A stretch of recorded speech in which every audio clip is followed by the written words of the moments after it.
సర్వాధికారి, సర్వసృష్టికర్త, జయరక్షకుడా, నీ ఘనమైన నామం కొరకే నిన్ను ఘనపరుస్తూ, నిన్ను ఆరాధిస్తూ, నిన్ను హెచ్చిస్తూ, నిన్ను పూజిస్తూ, నిన్ను మహిమపరుస్తూ, దేవా నీ కృతజ్ఞతాస్తులు చెల్లిస్తూ, నా రాజుగా, నా ప్రభువుగా, నా ఇమ్మానుయేలుగా, ప్రపంచమునకు ఏకైక దైవముగా, దేవుడిగా, రక్షకుడిగా, ప్రపంచంలో ఉన్న నీ ప్రజలైన వారి నరకము విడిపించి నీ రాజ్యం కొరకే సిద్ధపరిచి నీ ప్రేమ కొరకే నీ కొందనాలు.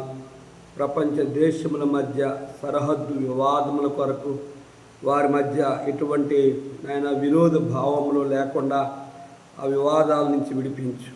జల వివాదమును పరిష్కారం కొరకే వారి మధ్య మనస్పర్ధల నుంచి విడిపించు. ప్రపంచ వినాశము కొరకు దేశ భద్రతను బలముగా సైన్య బలము ఉండేలాగున అణు ఆయుధములు వినియోగింపకుండా ప్రపంచ దేశంలో యుద్ధాలు ద్వారా అణు బాంబుల ద్వారా ప్రజలకు నాశనము కలగకుండా సహాయం చేయి. వాణిజ్య వ్యాపారము దేశముల మధ్య ఐక్యత కొరకు సమాధానముతో ఒకరి మధ్య ఒకరు వ్యాపారము చేసుకొని ఒకరి దేశానికి మేలుకరంగా ఆశీర్వాదకరంగా వారిని సిద్ధపరచమని యెహోవా ఈరే అనే లైవ్ యూట్యూబ్ పరిచర్యలో నీ సహాయం మాకు అనుగ్రహిస్తున్న నీ ప్రేమ కొరకే నిన్ను కొనియాడుతూ యేసు నామములో వేడుకుంటున్నాము తండ్రి, ఆమేన్. నీ వెన్నాళ్ళు రెండు తలంపులతో,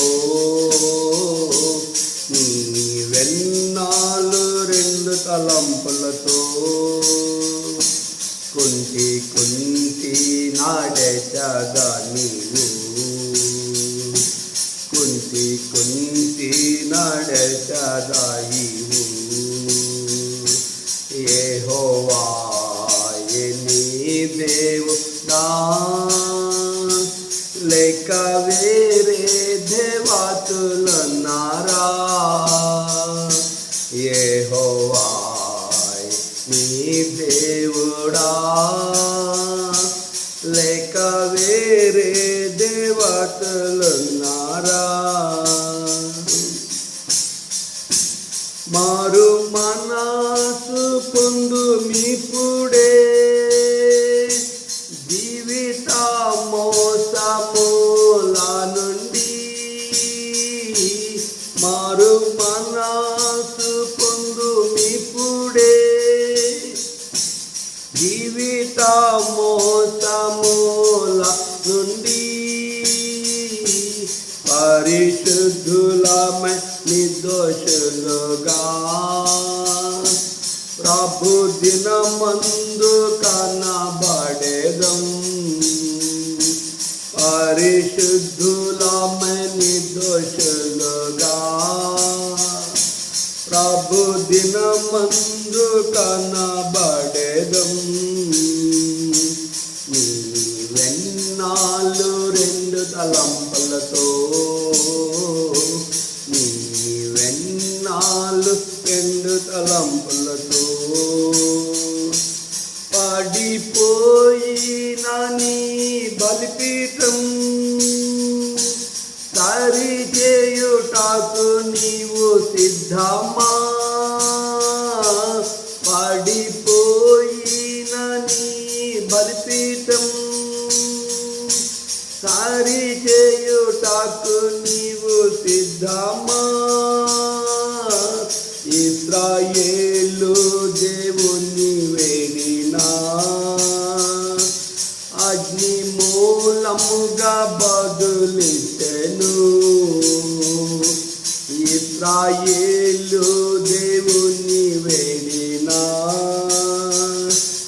అగ్ని మూలముగా బదులిచెను.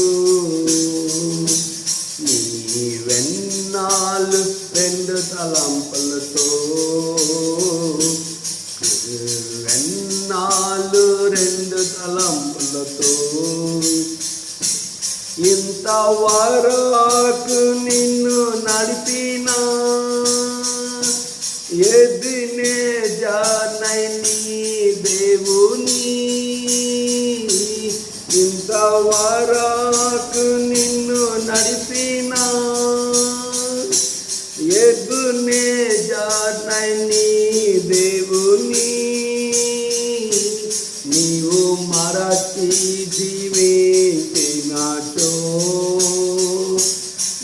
నీకు నెమ్మది ఉండదు. నీవు మరచి జీవించినచో నీకు నెమ్మది ఉండదు. నీ వెన్నాళ్ళు రెండు తలంపులతో నీ వెన్నాళ్ళు రెండు తలంపులతో.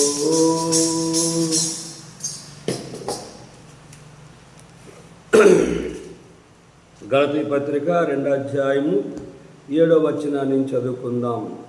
అయితే సున్నతి పొందిన వారికి బోధించుటకే పేతురుకు సువార్త పేతురుకి ఎలాగో అప్పగింపబడును, అలాగే సువార్త పొందని వారికి బోధించుటకై నాకు అప్పగింపబడని వారు చూచినప్పుడు, అనగా సున్నతి పొందిన వారికి అపోస్తుడగుటకు పేతురుకు సామర్థ్యం కలుగు చేసిన వాడే అన్యజనులకు అపోస్తుడగుటకు నాకును సామర్థ్యము కలుగు చేసినని వారు గ్రహించినప్పుడు స్తంభముగా ఎంచబడిన యాకోబు, కేఫా, యోహాను అను వారు నాకు అనుగ్రహింపడిన కృపను కనుగొని మేము అన్యజనులకు తాము సున్నతి పొందిన వారికి అపోస్తులుగా ఉండవాలని చెప్పి తమతో పాలివారు మగుటకు సూచనగా నాకును బర్నబాకును కుడి చేతిని ఇచ్చిరి. పఠింప శ్రేష్ఠ గ్రంథము బైబిల్, పఠింప శ్రేష్ఠ గ్రంథము బైబిల్, అనుదినం పఠించిన ప్రేమ తోడు నడుపును. ఓ పఠింప శ్రేష్ఠ గ్రంథము Bible. The best book to read is the Bible. The best book to read is the Bible. If we read every day, if we help all the way, oh, the best book to read is the Bible. 2వ అధ్యాయం గలతీ పత్రిక 6వ వచనం. ఎన్నికైన వారుగా ఎంచబడిన వారి వద్ద నేనేమీ నేర్చుకొనలేదు, వారెంతటి వారే నాకు లక్ష్యము లేదు. దేవుడు నరుని వేషము చూడడు, ఆ ఎన్నికైన వారు నాకేమీ ఉపదేశింపలేదు అనే మాటను మనము మొన్న విన్నాం. ఇక్కడ గమనించినట్లయితే పౌలు ఎవరి దగ్గర నేర్చుకున్నాడు, ఎవరు అతను బోధించారు వాక్యాన్ని, ఎవరు ఉపదేశించారు, ఎవరు తన నోట్లో ఆయన మాటల నుంచి ఎవరు మాట్లాడించారంటే దేవుడే, ప్రభువైన యేసుక్రీస్తు వారే. నేను నీకు తోడుగా ఉంటాను, నీ సహాయం చేస్తాను అని చెప్పి ఆయనే అందుకే అంటున్నాడు, ఎన్నికైన వారి వద్ద నేనేమీ నేర్చుకోలేదు, వారు ఎంతటి వారే నాకు లక్ష్యం లేదు అంటూ ఆ ఎన్నికైన వారి దగ్గర వారు నాకు ఉపదేశము చేయలేదని పౌలు స్పష్టంగా చెప్పాడు. ఇది ఎవరికి సంబంధం అంటే, ఏ సేవకుడినైతే ప్రభు పిలుస్తాడో, ఏ విశ్వాసనైతే ప్రభు పిలుస్తాడో వారి జీవితంలో వారు ఎల్లప్పుడూ కూడా దేవుని చిత్తములో వారు జీవించి ఆయన స్వరము ద్వారా, ఆయన స్వప్నం ద్వారా, ఆయన దర్శనం ద్వారా, ఆయన కళ్ళ ద్వారా, ఆయన యొక్క వాక్యపు వెలుగు ద్వారా వారు దేవుని ఉద్దేశాన్ని ఎరిగి ఆయన ఏమి చెప్తే అది చేయగలిగే వారుగా ఉంటారు. వారికి నేర్పింది ఎవరు అంటే దేవుడే. ఒకసారి భక్సింగ్ గారిని తిమోతి అన్నలాగా అడిగాడు, అన్న దేవుని చిత్తం ఎట్లా తెలుసుకుంటున్నావు అన్నా నువ్వు అని అడిగితే, తిమోతి మీ నాన్నగారు వస్తున్నారు, మా నాన్నగారు దగ్గు వస్తున్నారంటే అతను మా నాన్న, మా అమ్మ వస్తుంది అంటే ఆ చప్పుడు విని ఇది మా అమ్మ వస్తుంది బయట ఇంట్లో నుంచి. నువ్వు ఏ రీతికైతే నీ తల్లిదండ్రుల గురించి నువ్వు వారి యొక్క గుణగణాలు బట్టి, వారి యొక్క మాటల, వారి ప్రవర్తన బట్టి, ఎట్లా వారి స్వరాన్ని బట్టి ఎట్లా నువ్వు వింటున్నావో, నేను కూడా అనుదినము కూడా ఆయన స్వరం మీద, ఆయన చిత్తం మీద, ఆయన సంకల్పం మీద నేను ఆధారపడుతూ నాకు ఆయన స్వరము వినడము అలవాటైపోయింది తిమోతి అని భక్సింగ్ గారు తిమోతి అనే దేవుని సేవకుడికి చెప్తూ వచ్చారు. ఇక్కడ పౌలు చెప్తున్న మాట అంటే, ఎన్నికైన వారి యొద్ద నేనేమీ నేర్చుకోలేదు, వారెంతటి వారైనను నాకు లక్ష్యము లేదు, నేను ఆ ఎన్నికైన వారు నాకేమీ ఉపదేశము చేయలేదు అంటూ పౌలు 7వ వచనం చెప్తున్నాడు. అయితే సున్నతి పొందిన వారికి బోధించుటకై సువార్త పేతురికి ఎలాగో అప్పగింపబడునో అలాగూ నాకును అలాగే సున్నతి పొందిన వారికి బోధించటకే నాకు అప్పగింపబడినని వారు చూచినప్పుడు సువార్త బోధించడానికి దేవుడు పేతుని ఎన్నుకున్నాడు. అపోస్తుల కార్యంలో మనం చూస్తే మొదటగా వాళ్ళు 3,000 రక్షించబడ్డారు. 4 అధ్యాయములు మనం గమనించినట్లుగైతే 5,000 మంది రక్షించబడినట్లుగా పేతురు వాక్యము విని రక్షించబడినట్లు మనం గమనిస్తాం. చూడ 2వ అధ్యాయము 47వ వచనంలో కాబట్టి అతను వాక్యమును అంగీకరించేవారు బాప్తిసం పొందిరి. ఆ దినమందు ఇంచుమించు 3,000 మంది చేర్చబడిరి. వీరు అపోస్తుల బోధ యందును సహవాసమును రొట్టె విరిచి యందును ప్రార్థన చేటి యందును ఎడతెక్కయుండిరి. 4వ అధ్యాయం 4వ వచనం మనం గమనించినట్లయితే వాక్యము విని వారిలో అనేకులు నమ్మిరి. వారిలో పురుషుల సంఖ్య ఇంచుమించు 5,000 ఆయను. పురుషులే 5,000. మరి స్త్రీలు పిల్లలు ఎంతమంది అంటే లెక్కలేనంతమంది. కనుక సున్నతి పొందిన వారికి పేతురు సువార్త చెప్తూ వచ్చాడు. అంటే సున్నతి అంటే పాత నిబంధనలో అబ్రహాము మొదటగా ఇష్మాయిల్కి సున్నతి చేశాడు, తర్వాత ఇస్సాకు సున్నతి చేశాడు, అబ్రహాము కూడా సున్నతి చేయబడుతూ వచ్చాడు. నూతన నిబంధనలో సున్నతి అనగా బాప్తిసానికి సాదృశ్యముగా ఉంది. కనుక విశ్వాసులకి సువార్త ప్రకటించడానికి దేవుడు పేతుని ఎన్నుకున్నాడు. ఇక్కడ 2వ వచనం గమనించినట్లయితే పౌలు అంటున్నాడు, సున్నతి పొందని వారికి బోధించుటకై నాకు అప్పగింపబడిన వారు చూచినప్పుడు, అనగా సున్నతి పొందని వారికి అపోస్తులగుటకు పేతురుకు సామర్థ్యము కలుగు చేసిన వాడే అన్యజనులకు అపోస్తులగుటకు నాకును సామర్థ్యము కలుగు చేసినని వారు గ్రహించినప్పుడు. సున్నతి పొంది బాప్తిసం పొందిన వారికి పేతురికి సువార్త చెప్పమని వాక్యాన్ని బోధించమని పేతుని ఎన్నుకున్నాడు. సున్నత పొందలేని వారు, బాప్తిసం పొందలేని వారు, క్రీస్తుని ఎరగిన వారికి తన సాక్ష్యాన్ని మొదట సౌలు పూర్వ హింసకుడు, దూషకుడు, హానికరుడు, దేవుని సంఘమును అపరిమితముగా నాశనం చేసేవాడు, దేవుని సేవకులను చంపుతూ వచ్చేవాడు, గర్భఫలాలను కోస్తూ వచ్చాడు, శరసాలను మరి దేవుని ప్రజల చేత నింపుతూ వచ్చాడు, ఎప్పుడు కోపావేశమై ఉండేవాడు. అటువంటి వ్యక్తి పౌలుగా మారిన తర్వాత తన సాక్ష్యము ద్వారానే అన్యజనులకు సువార్త ప్రకటించడానికి దేవుడు నన్ను ఎన్నుకున్నాడు. పేతురికి ఎలాగా విశ్వాసులకు సువార్త బోధించిన దేవుని వాక్యం బోధించడానికి దేవుడు పేతుని ఎలా ఎన్నుకున్నాడో అన్యజనులకు సువార్త ప్రకటించడానికి ఆయన నన్ను ఎన్నుకున్నాడు అని చెప్తూ పేతురికి ఎలాగ సామర్థ్యం కలుగు చేశాడో అన్యజనులకు అపోస్తులుగా నాకును సామర్థ్యం కలుగు చేసిన వారు దేవుడే అని చెప్తూ స్తంభముగా ఎంచబడిన యాకోబు, కేఫా, యోహాను అను వారు నాకు అనుగ్రహింపబడిన కృపను కనుగొని మేము అన్యజనులకు తాము సున్నతి పొందిన వారికి అపోస్తులుగా ఉండవాలని చెప్పి తమతో పాలివారు ఒకటి సూచనగా నాకును బర్నబాకును కుడి చేతిని ఇచ్చిరి. ఎవరిచ్చారు? కేఫా, యాకోబు, యోహాను. వీళ్ళు ముగ్గురు గమనించింది ఏంటంటే పేతురికేమో సున్నతి పొందిన వారికి, బాప్తిసం పొందిన వారికి ఆ వాక్యం ప్రకటించమని దేవుడు ఎన్నుకున్నాడు. సౌలు పౌలుగా మారిన తర్వాత పౌలుకేమో అన్యజనులకు సువార్త ప్రకటించడానికి అతన్ని ఎన్నుకున్నాడని వీళ్ళు గ్రహించి పేతురుతో వారు సహవాసం చేసి సువార్తలో పేతురికి సహకారులుగా ఉన్నారు. వీరితో పాటు ఎవరు అంటే యాకోబు, కేఫా, యోహానుతో పాటు ఇంకెవరున్నారో మనకు గమనిస్తే బర్నబా కూడా పౌలుకు కుడి చేతినిచ్చి సహకరించేవాడుగా ఉన్నారు. ఇక్కడ మనం గమనించినట్లయితే ఈ 5 యాకోబు, కేఫా, యోహాను, బర్నబా, పౌలు వీళ్ళు 5 కలిసి దేవుని పనిని ప్రారంభించినట్లు మనం గమనిస్తున్నాం. దేవుని పనిలో ఒకరి కష్ట సుఖములో ఒకరితో ఒకరు మనసు కలిసి వారు ముందు కొనసాగినట్లుగా మనం గమనిస్తున్నాం. ఆ రోజుల్లో వారు దేవుని ఆత్మను కలిగి ఆ రీతిగా వారు ముందు కొనసాగారు. ఈ రోజుల్లో కూడా బహు కొద్ది మంది మాత్రమే దైవ చిత్తమును ఎరిగి సహోదరులు ఐక్యత కలిగి ఉంటే మేలు, ఎంత మనోహరమని కీర్తన 133 మొదటి వచనం ప్రకారంగా. కనుక అపోస్తుల బోధ, సహవాసము, రొట్టె విడిచుట, ప్రార్థనా జీవితం కలిగిన వారు, దేవుని చిత్తాన్ని ఎరిగిన వారు ఈ 5 ఏళ్ళు కలిసి ఉన్నట్లుగా కలిసి దేవుని పని వారు ప్రారంభించి ముందుకు వెళుతూ ఉన్నారు. ఇది మనకి ఏం నేర్పుతుందంటే సేవకులుగా, విశ్వాసులుగా, సంఘముగా, పరిశుద్ధులుగా, అపోస్తులుగా, సువార్తికులుగా, ప్రవక్తలుగా, కనుక కాపర్లుగా, కనుక పంపబడిన అపోస్తుల వలె దేవుని సేవకులుగా మనము ఐక్యత కలిగి దేవుని పనిలో కొనసాగాలి అనేది దేవుని యొక్క ఉద్దేశం. చాలామంది జీవితాల్లో మరి కలిసి ఉండి లోకంలో ఒక సామెత ఉపయోగిస్తారు, కలిసి ఉంటే కలదు సుఖము అంటారు.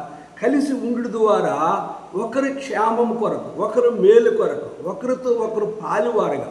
యేసుప్రభు దినాల్లో వాళ్ళు చేపలు పట్టినప్పుడు వారు ఆ వల్ల లాగలేకపోయినప్పుడు ఆ ప్రక్కన పాలివారిని, అయ్యా రండి రండి, మీకు వల్ల లాగలేకపోతున్నాం, మీరు మాకు సహాయం చేయండి వారిని పిలిచినప్పుడు వారు వీరు కలిసి ఆ వలను లాగినప్పుడు 153 పెద్ద చేపలు పడ్డాయి. వల పిగలకుండా ఉన్నది.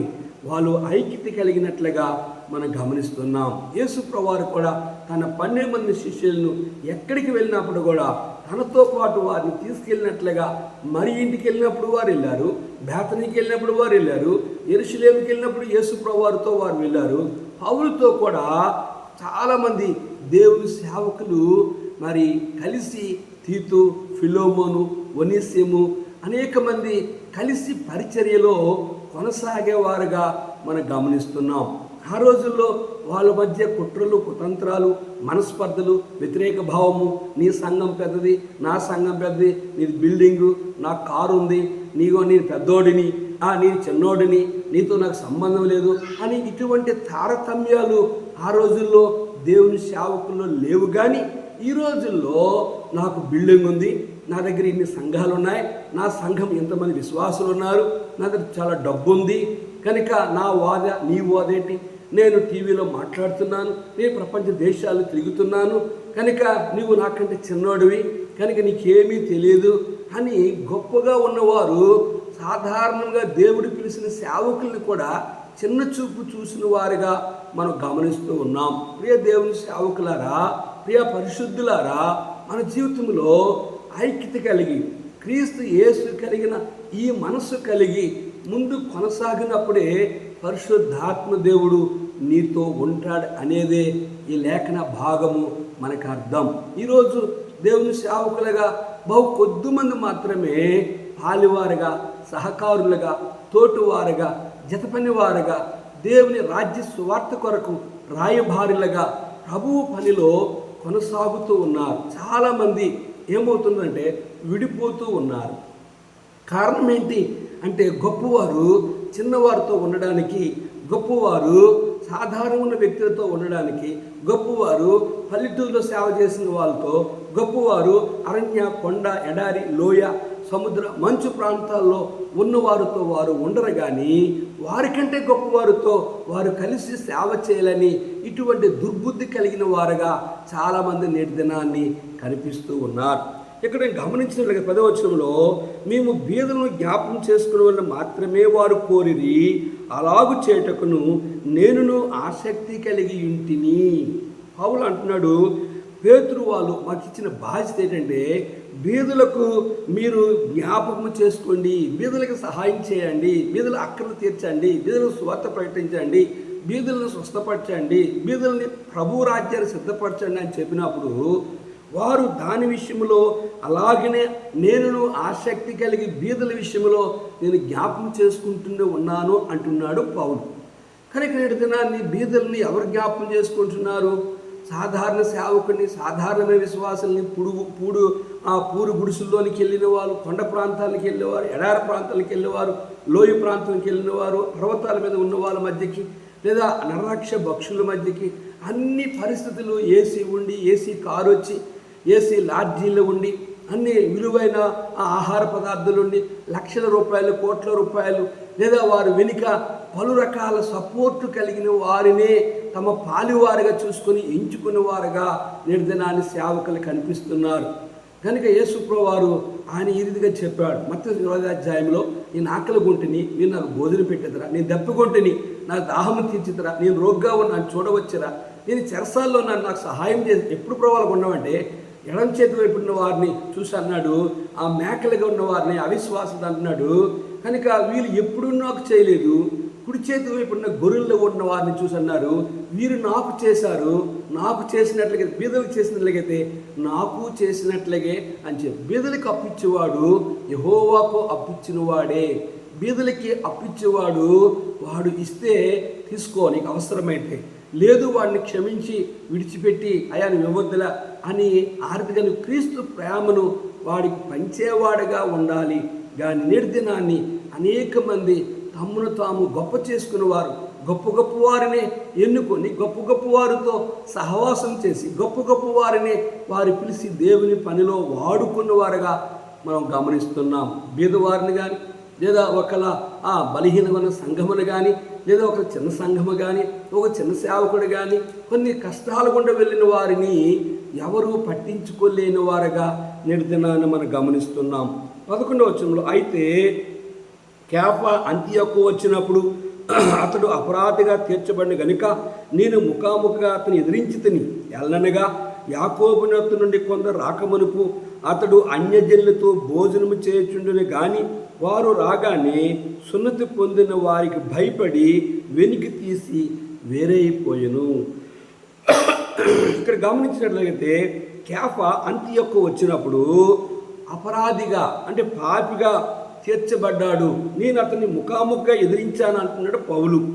అది కాక యాకోబు వృద్ధి నుండి కొందరు రాకమునుపు అతడు అన్యజనులతో భోజనం చేయుచున్నాడు కానీ వారు రాగానే సున్నతి పొందిన వారికి బాప్తిసం పొందిన వారికి భయపడి వేరుగా ఉన్నాడు అంటున్నాడు పౌలు కేఫా గురించి.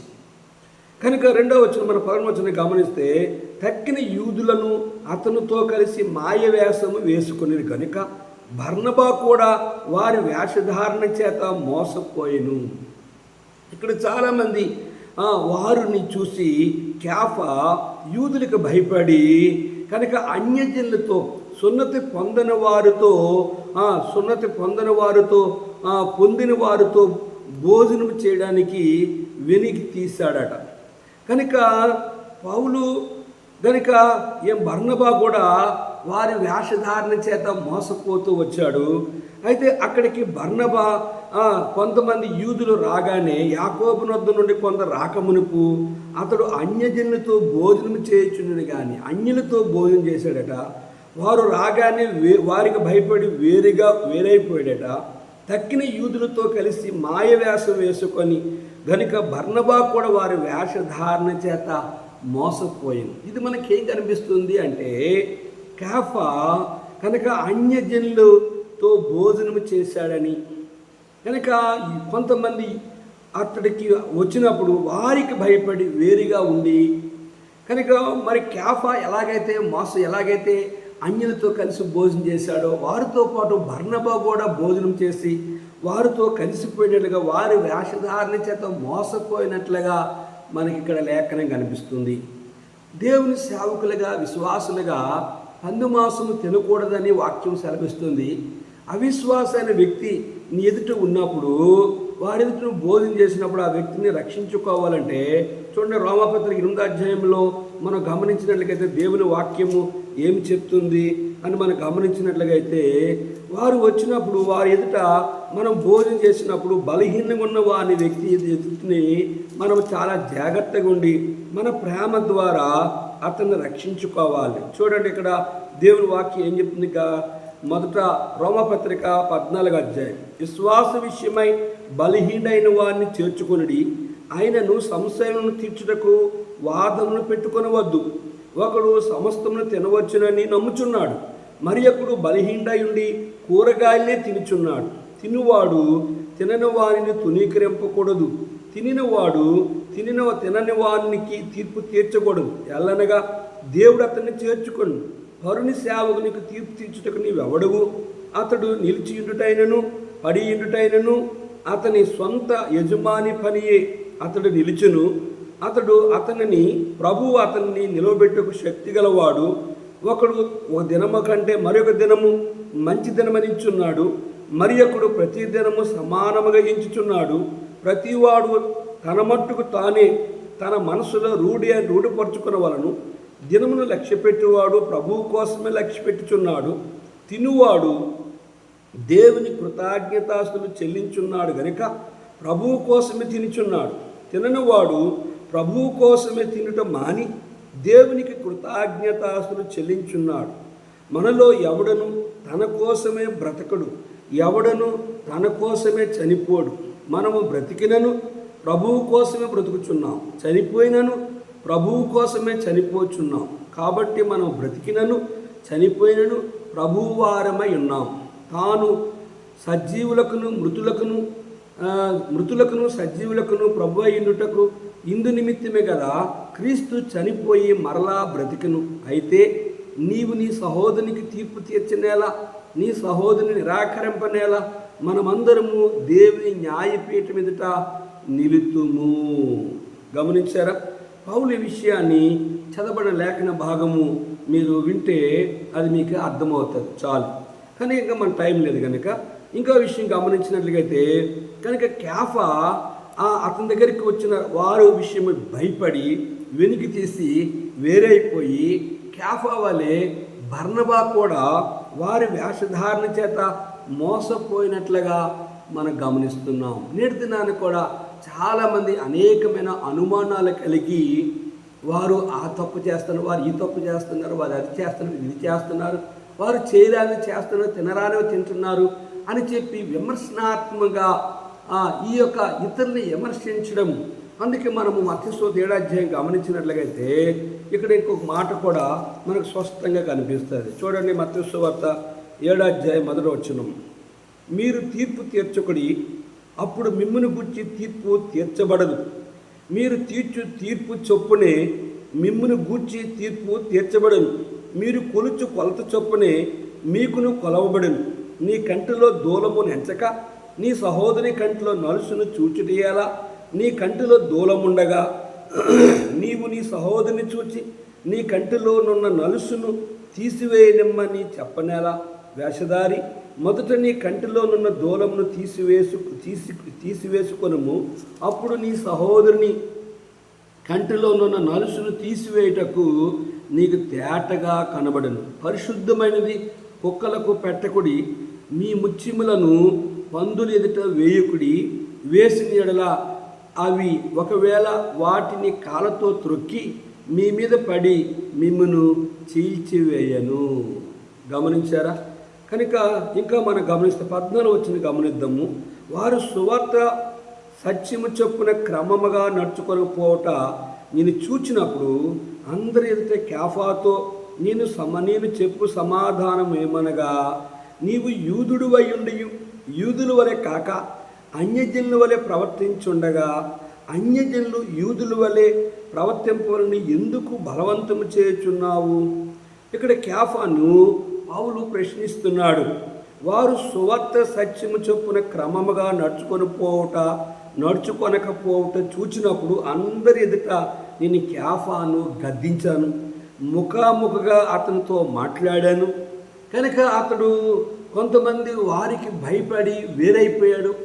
అతని యొక్క మోసంలో కూడా బర్నబా కూడా మోసపోయాడు అంటూ పౌలు ఏం చెప్తున్నంటే, కేఫా, నీవు యూదుడు అయ్యుండి యూదుల వలె కాక అన్యజనుల వలె ప్రవర్తించుండగా అన్యజనులు యూదుల వలె ప్రవర్తింపవలని ఎందుకు బలవంతం చేస్తున్నావు? నీవు యూదుడు అయ్యుండి యూదుడిగానే ప్రవర్తించు. అన్యజనులను చూసి నీవు యూదుల వలె ప్రవర్తింపాలని బలవంతము. ఇది వేషధారణ జీవితం. విశ్వాసులు ఉన్నప్పుడు ఒకలాగా, తోటి సేవకులు ఉన్నప్పుడు ఒకలాగా, పెద్దవారు ఉన్నప్పుడు ఒకలాగా, చిన్నవారు ఉన్నప్పుడు ఒకలాగా, కులము వారు ఉన్నప్పుడు ఒకలాగా, సంఘములో ఒకలాగా, భార్య దగ్గర ఒకలాగా అనేది వేషధార జీవితం. దేవుని సేవకులుగా, పరిశుద్ధులుగా, విశ్వాసులుగా నువ్వు ఎక్కడున్నప్పుడు కూడా, ఏ స్థలములో ఉన్నప్పుడు కూడా నీ ప్రవర్తన విషయంలో ఎప్పుడు ఒకే రూపములో నీవు ఉండాలి. చూడండి, మత్తయి సువార్త దేవుని వాక్యం మనం గమనించినట్లయితే మత్తయి సువార్తలో ఒక భాగం చదువుదాం. చూడండి మనం ఎట్లా ఉండాలని ఇక్కడ ఈ వాక్యం సెలవిస్తుంది. మత్తయి సువార్త 5వ అధ్యాయము 11వ వచనం చదువుతాను. నా నిమిత్తం జనులు మేము నిందించి హింసించి మీ మీద అబద్ధముగా చెడ్డ మాటలు పలుకున్నప్పుడు మీరు ధన్యులు. సంతోషించి ఆనందించుడి, పరలోకమందు మీ ఫలము అధికమగు. ఇలాగను వారు మీకు పూర్వమందుండిన ప్రవక్తలు హింసించిరి. మీరు లోకమునకు ఉప్పై ఉన్నారు. ఉప్పు నిస్సారమైతే అది దేని వలన సారం పొందును? అది బయట పారవేయబడి మనుషులు త్రొక్కబట్టుకే గాని మరి దేనికి పనికిరాదు. మీరు లోకమునకు వెలుగై ఉన్నారు. కొండ మీద నుండి పట్టణము మరుగై ఉండనేరదు. మనుషులు దీపం వెలిగించి కొంచెం కింద పెట్టరు కానీ అది ఇంట ఉండే వారందరికీ వెలిగించుటకై దీపస్తంభం మీదనే పెట్టుదురు. మనుషులు మీ సత్క్రియలను చూచి పరలోకమందున్న మీ తండ్రిని మహిమపరచినట్లు వారి ఎదుట మీ వెలుగు ప్రకాశింపనీయుడి. కేఫా కనుక కొంతమంది రాకమునుపు, యాకోబు దగ్గర వచ్చి కొంతమంది రాకమునుపు కనుక అతడు వేరైపోయాడు. అతనితో పాటు బర్నబా కూడా వేరయ్యి, అతడు బర్నబా కూడా కేఫా వలె మోసపోతూ వారి ఎదుట వారి ప్రవర్తన విషయంలో వేరుగా కనిపించడము పౌలు చూసి ముఖాముఖిగా అతను ఎదిరించాడు, అతను గద్దించాడు, అతనితో తన జీవితంలో ఉన్న లోపమును సరిచేస్తూ ఉన్నాడు. కనుక మనుషులు మీ సత్క్రియలను చూచి పరలోకమందున్న మీ తండ్రిని మహిమపరచునట్లు వారి ఎదుట మీ వెలుగు ప్రకాశింపనీయుడి. అంటే మనం ఎవరిని చూపాలి? మన ప్రవర్తన ద్వారా, మన జీవితం ద్వారా ప్రభువుని చూపాలి. మనుషులకి, సమాజానికి, తోటి వారికి భయపడి వారు ఉన్నప్పుడు ఒకలాగా, వారు లేనప్పుడు మరొకలాగా బ్రతకడం అనేది దేవుని పిల్లల లక్షణము కాదు అనేదే పౌలు బర్నబాని హెచ్చరిక చేశాడు, కేఫాని హెచ్చరిక చేశాడు. నువ్వు యూదుడు అయితే యూదుడిగానే ఉండాలి, నువ్వు అన్యజనులుగా ఎందుకు నువ్వు ప్రవర్తిస్తున్నావు అని పేతురుని, ఇక్కడ కేఫాని గద్దించినట్లుగా మనం చూస్తున్నాం. మరలా ఈ మాట చదువుదాం. వారు సువార్త సత్యము చొప్పున క్రమముగా నడుచుకొనకపోవట చూచి, నేను చూచినప్పుడు అందరి ఎదుట కేఫాతో నేను చెప్పింది, అందరి ఎదుట కేఫాతో ఏం చెప్పి, నీవు యూదుడు అయి ఉండి యూదుల వలె కాక అన్యజనుల వలె ప్రవర్తించుండగా అన్యజనులు యూదుల వలె ప్రవర్తింపవలని ఓ కేఫా నీవెందుకు బలవంతం చేయుచున్నావు? చూడండి, అందుకే అందరి ఎదుట అతన్ని గద్దించాడు. చూడండి, మనము తిమోతి పత్రికలో కూడా 5వ అధ్యాయంలో ఎవరైనా తప్పు చేసినప్పుడు వారిని ఎట్లా గద్దించాలో మనం చూద్దాం. చూడండి, 5వ అధ్యాయం, 1 తిమోతి పత్రిక 5వ అధ్యాయం 17 బాగుగా పాలన చేయి పెద్దలను, విశేషముగా వాక్యమందును ఉపదేశమందును ప్రయాసపడే వారిని రెట్టింపు సన్మానమునకు పాత్రులుగా ఎంచవలను.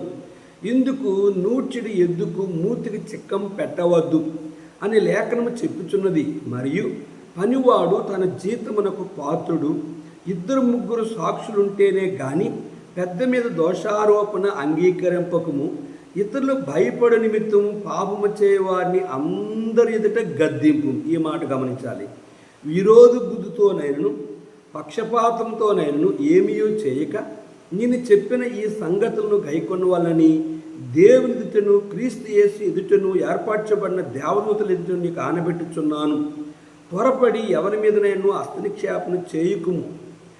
పరుని పాపములో పాలువాడవై ఉండకము. నువ్వు పవిత్రుడిగా ఉన్నట్లు చూచుకొనుము. ఇక మీదట నీళ్లు త్రాగక నీ కడుపు జబ్బు నిమిత్తము తరచుగా వచ్చు బలహీనతల కోసరము ద్రాక్షరసము కొంచెముగా పుచ్చుకొనుము. కొందరి పాపములు తేటగా బయలుపడి న్యాయపు తీర్పునకు ముందుగా నడుచున్నవి, మరికొందరి పాపములు వారి వెంట వెళ్ళుచున్నవి. అటువలే మంచి కార్యములు తేటగా బయలుపడుచున్నవి, బయలుపడనవి దాచబడనేరవు. దానికి అందరి ఎదుట కేఫా తప్పుని, బర్నబా తప్పుని, మీరు యూదులైతే యూదుల వలె ఉండాలి, అన్యజనులుగా ఉండి ఆ యూదుల వలె ఉండాలని ఎందుకు నువ్వు బలవంతం చేస్తున్నావని గద్దిస్తూ వచ్చాడు. కనుక మన జీవితంలో దేవుని వాక్యం చెప్పి ఉపదేశించాలి, బోధించాలి, ఖండించాలి, గద్దించాలి, బుద్ధి చెప్పాలి. విరోధ బుద్ధితో కానీ పక్షపాతం కాగా కానీ సంఘం ఎదుట అందరి 2-3 సాక్షుల నోట అందరి ఎదుట కొన్ని విషయాలు గద్దింపు అనేది దేవుని చిత్తం. కానీ మన జీవితంలో మనము మన జీవితాన్ని సరిచేసుకొని జీవించే వారముగా ఉండడానికి ఇష్టపడినప్పుడే పరిశుద్ధాత్మ దేవుడు నీతో ఉంటాడు. ఎప్పుడైతే దిద్దుబాటు అసహించుకుంటావో దేవుని ఆత్మ నీ మీద ఉండదు అనేదే దాని యొక్క అర్థం. కనుక కేఫా, బర్నబా కనుక వారు సరి చేసుకున్నట్లుగా మనం అర్థమవుతూ ఉన్నది. వాళ్ళని గద్దించాడు. పౌలు గద్దించాడంటే వారు సరిచేయబడతారు. ప్రభువు గద్దించిన, సేవకుడు గద్దించిన తోటి విశ్వాసులు ఒకరికి ఒకరు హెచ్చరిక చేసుకోమనేది బైబిల్ యొక్క ఉద్దేశం. హెచ్చరిక చేసినప్పుడు అది నువ్వు స్వీకరించాలి. గద్దించినప్పుడు నీతిమంతుడు గద్దించుట తైలాభిషేకం. ఎప్పుడంటే ఆ గద్దింపును లోబడి నీ తప్పును సరి చేసుకుంటే అది నీకు ఆశీర్వాదం. ఆ గద్దింపును తిరిగి ఆయనకు విరోధముగా నువ్వు జీవించినట్లయితే నీ వద్ద నుంచి దేవుని ఆత్మ వెళ్ళి దేవుని ఆత్మ నీలో ఉండదు. అప్పుడు నీ జీవితంలో పలు విషయాలు తప్పిపోయి పాపము చేయడానికి కారకుడుగా ఉంటావు. కనుక గద్దించుట క్షేమము, ఉపదేశించుట క్షేమము. కనుక నీ జీవితంలో క్షేమాభివృద్ధి కలిగి పౌలు వారిని గద్దించినప్పుడు వారు చర్చ చేసుకున్నట్లుగా మన జీవితంలో కూడా మనలో ఎవరైనా ఏ విషయంలో లోపం ఉంది అన్నప్పుడు మనల్ని మనం సరి చేసుకొని, కాబట్టి ప్రతి మనుషుడు తను పరీక్షించుకొని అలాగ చేసి ఆ రొట్టెని తిండి ద్వారా మనం దీవ్యంపడతాం. కనుక ఆ రొట్టెని, ఆ ద్రాక్షరసాన్ని సమీపించినప్పుడు అపరాధిగా నువ్వు సమీపిస్తే 1 రోగివి, 2 బలహీనుడివి, 3 ఆత్మీయంగా శారీరకంగా కూడా దేవుని కోపానికి గురిగా ఉంటావు. కనుక సరిచేయబడే వారుగా ఇష్టపడుతున్నావా ప్రియ సహోదరి సహోదరుడా, ప్రియ దేవుని సేవకుడా, లేదా తిరగబడి లేదా దేవుని వాక్యాన్ని వ్యతిరేకంగా బ్రతికి దేవుని ఆత్మను కోల్పోయిన వాడుగా ఉంటావా? నిన్ను నీవే పరీక్షించుకో. ప్రార్థన చేసుకుందాం. జీవగల తండ్రి, కొన్ని మాటలు మా ప్రియులు విన్నారు. ఈ మాటలు ప్రభు వారి జ్ఞానంతో వారికి అర్థము కాదు, నీ పరిశుద్ధాత్మతో వారు నింపి ఈ ఒక వర్తమానాన్ని అర్థము చేసుకొని నిన్ను ప్రేమించి దేవా నీ గద్దింపుకు లోబడి నీ ఆశీర్వాద కారకులుగా సిద్ధపరచమని యేసు నామములో అడిగి వేడుకుంటున్నాము తండ్రి. ఆమేన్. మన పరమ తండ్రి దేవుని ప్రేమయు, కుమారుడైన యేసు క్రీస్తు వారి కృపయు, పరిశుద్ధాత్మక అన్య సహవాసం తాను ప్రేమించే వారికి కూడిన మనెల్లరికను యెహోవా ఈరే అనే యూట్యూబ్ పరిచర్లోని ప్రతి బిడ్డకును తోడుండి ఆశీర్వదించునుగాక. ఆమేన్. నీ వెన్నాలు 2 తలంపుతో, నీ వెన్నాలు 2 తలంపలతో కుంటి నడచదా నీవు, కుంటి నడచదా ఇవు. యెహోవా నీ దేవుడా లేక వేరే దేవతలున్నారా? యెహోవా నీ దేవుడా లేక వేరే దేవతలున్నారా? Praise the lord.